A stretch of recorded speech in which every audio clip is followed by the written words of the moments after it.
नमस्कार दोस्तों, कैसे हैं आप लोग।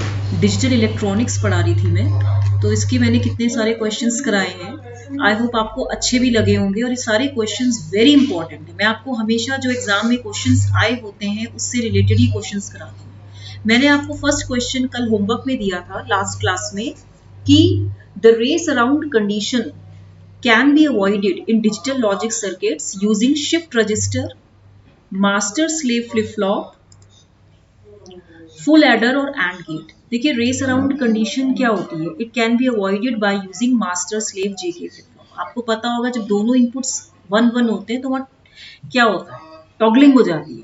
रेस अराउंड कंडीशन क्या होती है, it occurs only in the level triggered flip flop. ये किस में होती है, लेवल ट्रिगर्ड फ्लिप फ्लॉप में होती है। In this even though input is constant, अगर आपका इनपुट ये कांस्टेंट है, even though the input is constant, output जो होगा आपका कॉन्टिन्यूसली टॉगल करता रहेगा। Output continuously toggles and changes for some time. जैसे मैंने आपको बताया था ना, जैसे कि ये आपका एक जेके फ्लिप फ्लॉप है, ये जे है, ये के है, ये आउटपुट है, ये फ्लिप फ्लॉप मान लीजिए F1 है, ठीक है। अब इसमें आप देखिए जे और 1, जे और के दोनों 1-1 इनपुट है और इसमें जो है आपने एक 10 मिली सेकेंड्स का प्रोपेगेशन डिले लगा दिया एक तरीके से।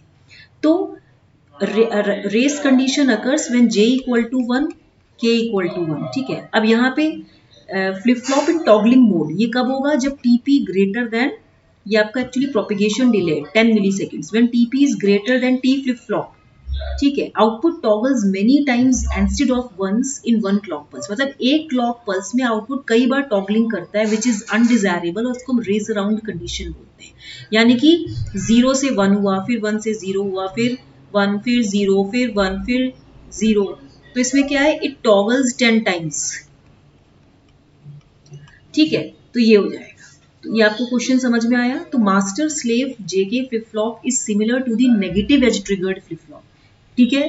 तो इसमें क्या होता है कि जो आपका master slave JK flip flop है, ये क्या करता है कि feedback value don't change as slave flip flop is inactive, ठीक है। आपको ये पता होना चाहिए कि master slave JK flip flop में when clock is high, when clock is high, then master will be active, master will be active, ठीक है, and the slave will be inactive, ठीक है, slave will be inactive.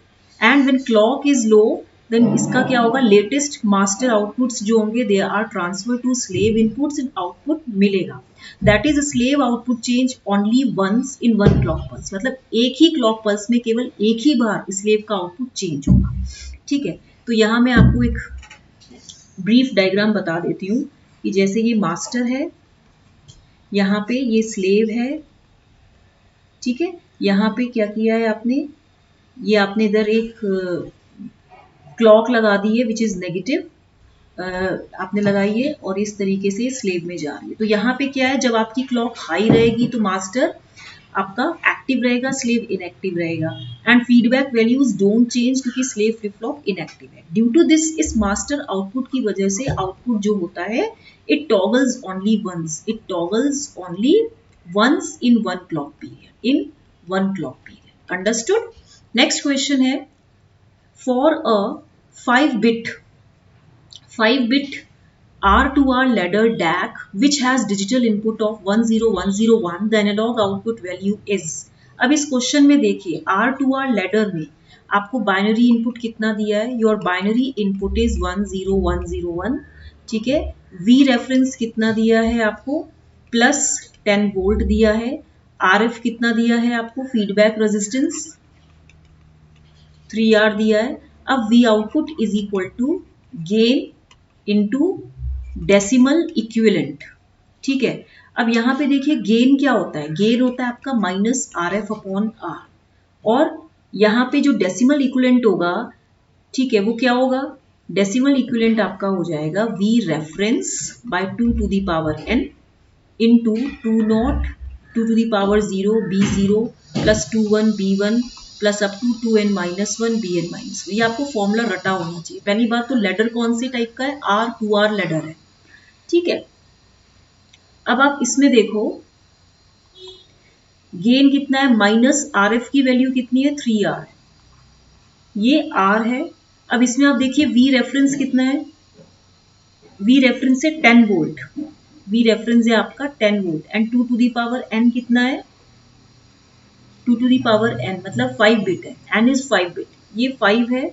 अब यहाँ पे आप देखिए मैं इसको क्या करूंगी, मैं यहाँ से स्टार्ट करती हूँ, तो n इज इक्वल टू 5 है, तो 5 माइनस 1 4, तो 2 4 और इसमें जो लास्ट आउटपुट है आपका ये 1 0 1 0 है, तो ये आप कर रहे हो 0 1 2 3 4, तो आप इसको क्या लिख सकते हो 1 लिख सकते हो, ठीक है। फिर 2 क्यूब है तो 0, फिर 2 स्क्वायर है तो 1, फिर 2 0 है तो सॉरी 2 1 है तो 0, फिर प्लस 2 0 है तो 1। अब इसको आप सॉल्व कीजिए, ये कैंसिल हो गया, ये हो गया आपका -3/32, -3/32, ये 30 हो गया, और यहाँ 2 2 4 2 8 2 16, ये 0 ये 4 ये 0 ये 1, तो कितना हो जाएगा ये आपका हो जाएगा -30/32 इंटू 21। अब आप इसको सॉल्व कर लीजिए, ठीक है। ये पूरा जब आप सॉल्व कर देंगे तो आंसर होगा -19.68 वोल्ट्स, तो ये इतना हो जाएगा, ठीक है।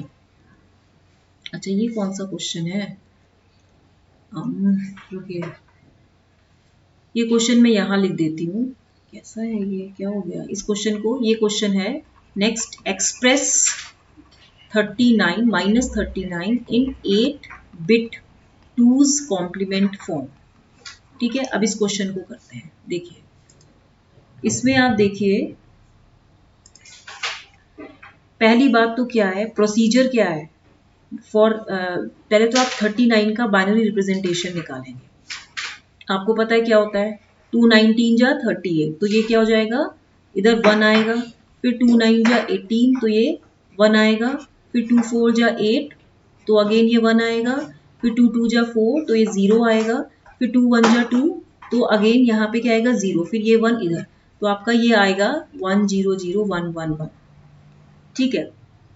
ये क्या हो गया आपका बाइनरी रिप्रेजेंटेशन हो गया 1 0 0 1 1। अब मैं यहाँ पे क्या कर सकती हूँ कि मैं इसको लिख सकती हूँ 39 बेस 10 इज इक्वल टू, मैं यहाँ पे 1 0 0 1 1 6 बिट्स है, तो मैं इसको 8 बिट बना देती हूँ 0 ऐड करके इन 8 बिट्स, ठीक है। टेकिंग द वंस कॉम्प्लीमेंट, इसका पहले वंस कॉम्प्लीमेंट ले, तो ये 1 1 0 1 1 0 0 0, फिर इसमें क्या करेंगे adding once to one complement, इसमें 1 ऐड कर देंगे, तो कितना हो जाएगा 1 1 0 1 1 0 0 1, यही होगा, ठीक है। तो -39 बेस 10 जो होगा in two's complement, it is return as क्या आएगा, ये 1 1 0 1 1 0 एंड देन 0 1, तो आपका कौन सा ऑप्शन सही होगा, ये, ठीक है। हमें क्या करना है, पहले 39 को बाइनरी में चेंज करना है, we have to convert it this decimal into binary equivalent, binary equivalent में फिर करके उसको टूज कॉम्प्लीमेंट में चेंज कर देना है, टूज कॉम्प्लीमेंट में मतलब वंस कॉम्प्लीमेंट प्लस 1 करके, ठीक है। नेक्स्ट क्वेश्चन है आपका, for an n variable Boolean function the maximum number of prime implicants is, देखिए in an n variable Boolean function जो maximum number of prime implicants होते हैं वो होते हैं 2 to the power n by 2 is equal to 2 to the power n minus 1, that means the answer will be how much, fourth option will be the right option, ठीक है। Next question है आपका, the data बस, sorry ये data bus वाला, ये question identify the Boolean function, 1 minute, मैं इसको थोड़ा सा ना देखो ये कहाँ कहाँ हो रहा है, 1 मिनट, ये डी था ना, इसको थोड़ा सा मुझे क्या है, थोड़ा सा मैं इसको लार्ज कर देती हूँ, ऐसे कर देती हूँ, ओके। इसमें मैंने एक्चुअली विंडोज 11 डाल दिया तो अपडेट हो गया है, तो इसीलिए इसमें थोड़ा सा चेंजेस आ गए हैं, तो मेरे को थोड़ा सा मैं अनकंफर्टेबल फील कर रही हूँ, तो मैं इसको थोड़ा एक्सटेंड कर देती हूँ। क्वेश्चंस अच्छे हैं, आप कर लेंगे, इतने ही क्वेश्चंस हैं क्या इसमें, ओके ठीक है, ठीक है, ये अच्छे क्वेश्चंस हैं, ठीक है। अभी तो आप कॉपी लेके आइए, तो मैं आपको बताती हूँ मैंने कौन सा क्वेश्चन पूछा है आपसे, यस ये वाला, identify the Boolean function for the given switching circuit. देखिए यहाँ पे क्या है, बी और सी, ये दो स्विचेस हैं जो इस सीरीज में ये लगे हुए हैं। अब आप इसमें देखिए ये एक पैरेलल में है, this is connected in parallel, तो मैं इसको क्या लिख सकती हूँ, B प्लस सी। फिर यहाँ पे ये कितना, ये A इसके साथ फिर सीरीज में हो गया, तो ये कितना आ जाएगा output, A dot of B plus C. तो answer will be second option. ठीक है, अब आप इसमें देखिए कि याद रखिएगा कि whenever the two switches are connected in series, तो circuit acts as AND gate, and whenever the two switches are connected in parallel, the circuit acts as an OR gate। ठीक है, अब इसमें आप खुद ही देख लीजिए। नहीं नहीं, अब इसमें अभी इतना करने की जरूरत नहीं है, हम बाद में इसको कोई और देखेंगे। नेक्स्ट क्वेश्चन है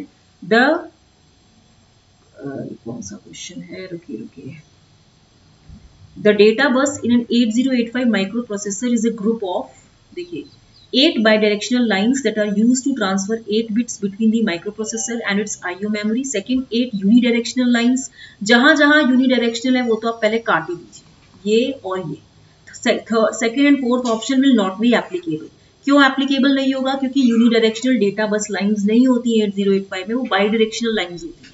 16 होती ही नहीं है, कितनी होती है, 8 बिट होती है। तो आंसर क्या आएगा, 8 bidirectional lines that are used to transfer 8 bits between the, ये आपका माइक्रो प्रोसेसर है और ये आपका है आईओ मेमोरी। तो यहाँ पे क्या है, 8 बिट है, तो आपका राइट ऑप्शन फर्स्ट ऑप्शन है। ठीक है, तो डेटा बस क्या होता है, it is a group of 8 lines used for data flow. These lines are bidirectional, मतलब क्या होता है कि data can flow in both directions between the CPU and peripheral devices. CPU and peripheral devices के बीच में डेटा फ्लो करता है और बाइडायरेक्शनल होता है। ठीक है, माइक्रो प्रोसेसर 8085 जो होता है, it uses the data bus to perform the second function, that is transferring data. Transfer करता है डेटा को, and it has 8 data lines, इसकी 8 डेटा लाइन्स होती है। ठीक है, AD7 to AD0। ठीक है, and as address and data transferred at a different time, इसलिए सेम 8 पिंस जो है, ये AD7 to AD0, they are use for transferring 8 LSBs of 16 bit address. 16 bit address के 8 LSBs को ट्रांसफर करता है, as well as 8 bit data, and 8 bit data को भी ट्रांसफर करता है। मतलब कि ये जो AD7 to AD0 ये डेटा लाइंस हैं, ठीक है, जो सेम 8 पिंस हैं, ये सेम 8 पिंस कहाँ यूज होती है, to transfer 8 LSBs of 16 bit address and 8 bit data, but at different times. तो इसीलिए हम इन पिंस को टाइम मल्टीप्लेक्स्ड और टाइम शेयर्ड एड्रेस डेटा भी बोलते हैं। तो microprocessor has only 8 data pins, so it can transfer maximum 8 bit of data in parallel. ये maximum 8 bit of data in parallel transfer कर सकता है। ओके, नेक्स्ट क्वेश्चन है आपका ये वाला, कौन सा है ये, 2 voltage given as -2 volt and -1 volt in positive logic convention represent। देखिए, पॉजिटिव लॉजिक मतलब द मोर पॉजिटिव पोटेंशियल जो होता है, it is considered to represent true और logic 1, and the more negative potential is considered to represent false और logic 0। तो positive logic convention का मतलब क्या होगा कि आपका देखिए, जो जितना ज्यादा पॉजिटिव होगा वो लॉजिक 1 होता है, और जो जितना ज्यादा नेगेटिव होगा वो लॉजिक 0 होता है। तो जो आपको दो ये वोल्टेजेस दिए हैं, इसमें -2 वोल्ट जो होगा ये लॉजिक 0 रिप्रेजेंट करेगा, as it is more negative, and -1 will represent logic 1। तो आपका राइट आंसर जो होगा थर्ड ऑप्शन होगा। ठीक है, अब आप इसमें देखिए नेक्स्ट क्वेश्चन क्या है, Which register pair of 8085 is used to store the memory address for memory related instructions? याद रखिए, कौन सा मेमोरी एड्रेस के लिए मेमोरी के एड्रेस को स्टोर करता है for memory related instructions, BC, HL, A flag और D। तो इसका आंसर है HL रजिस्टर्स। HL रजिस्टर्स है। नेक्स्ट क्वेश्चन है, देखिए, Which of the following is the modified code of Access3 code? ये होगा आपका BCD। BCD कोड जो होता है, ये आपको हम बोलते हैं कि Access3 कोड आपका एक अनवेटेड कोड होता है। What is this? It is an unweighted code use to express decimal numbers, जो कि डेसिमल नंबर्स को एक्सप्रेस करता है। ये एक सेल्फ कॉम्प्लीमेंट्री BCD कोड होता है। इट इज अ कौन सा excess, it is a self complementary binary coded decimal code, BCD code होता है, एंड न्यूमेरिकल सिस्टम। ठीक है, अब इसमें हम क्या करते हैं ना, add +3 to each digit of the decimal number. ठीक है, अभी हम इतना नहीं करेंगे। तो यहाँ पे जो आपका राइट आंसर होगा, which of the following is the modified code of excess 3 code BCD। Next question है, ये क्वेश्चन आपका, ये क्वेश्चन देखिए बड़ा इंपॉर्टेंट है। अब इसके लिए मुझे जगह ज्यादा चाहिए। देखिए, assuming that all the flip flops are in reset condition initially, the count sequence observed at QA in the circuit shown in। देखिए आप यहाँ पे दे रहा 3D flip flops, DA, DB, DC। यहाँ पे आप देखिए ये D है, मैं इसकी ट्रूथ टेबल लिख देती हूँ। D में अगर 0 और 1 है और इसकी नेक्स्ट स्टेट है QT+1, जो D में जाएगा वही डेटा ऑटोमेटिकली ट्रांसफर हो जाएगा, तो ये 0 होगा, 1 है तो ये 1 हो जाएगा। These flip-flops are mainly used for input synchronization, counters and registers. Characteristic equation क्या होती है इसकी? Q of T+1 is equal to D। ठीक है, अब आप यहाँ देखिए जो DA है, ये DA, ये आउटपुट मिल रहा है हमें। तो यहाँ पे आप देखिए क्या जा रहा है, यहाँ पे ये QC है, एक्चुअली मैं इसे QC लिख रही हूँ। ये QC जा रहा है और ये QB जा रहा है। तो यहाँ पे क्या आउटपुट मिल रहा है हमें? QB XOR QC, QB XOR QC का बार, दैट मीन्स ये मिल रहा है मुझे XNOR आउटपुट मिल रहा है, QB XNOR QC। ठीक है, अब यहाँ पे यानी कि ये क्या है, DA आपको क्या, DA में क्या जा रहा है आपका? DA में आपका जा रहा है QB QC प्लस QB बार QC बार, यही जा रहा है ना, यानी कि QB XNOR QC जा रहा है। अब यहाँ पे देखिए जो DB है, DB में क्या जा रहा है, मैं इसको दूसरी लाइन में लिख देती हूँ। DB में जा रहा है, देखिए QA, it will be directly transfer to DB, तो ये QA is equal to DB। And जो DC है, DC में क्या जा रहा है? QB जा रहा है। अब आपको पहले इतना पता होना चाहिए। अब हम इसकी टेबल बनाते हैं। देखिए टेबल में यहाँ मैंने लिख दिया कि ये क्लॉक है, यहाँ पे मैंने आउटपुट लिख दिया QA QB QC। ठीक है, यहाँ पे मैंने लिख दिया DA DB DC। अब ध्यान से देखिएगा, clock initially QA QB QC वर 0, DA DB DC जब ये 0 था, तो आप देखिए यहाँ पे मैं लिख देती हूँ, यहाँ पे DA कितना लिखा है आपने? DA है आपका QB QC प्लस QB बार QC बार। DB कितना है आपका? QA, और DC कितना है आपका? QB। ठीक है, अब आप देखिए जब ये इसमें DA में आप ये सारी वैल्यूज रखेंगे 0.0 प्लस 0 बार 0 बार, तो ये 1 ही तो आएगा। तो DA will be 1, DB DC will be 0 0। तो फर्स्ट 0 क्लॉक पल्स में ऐसा था, फर्स्ट क्लॉक पल्स में ये जो जब ये 1 0 0 था, तो ये यहाँ अब आ गया। अब यहाँ पे ये वैल्यूज को लेके अब आप क्या करेंगे? अगेन DA निकालेंगे, तो DA कितना होगा? QB QC प्लस QB बार QC। QB कितना है आपका?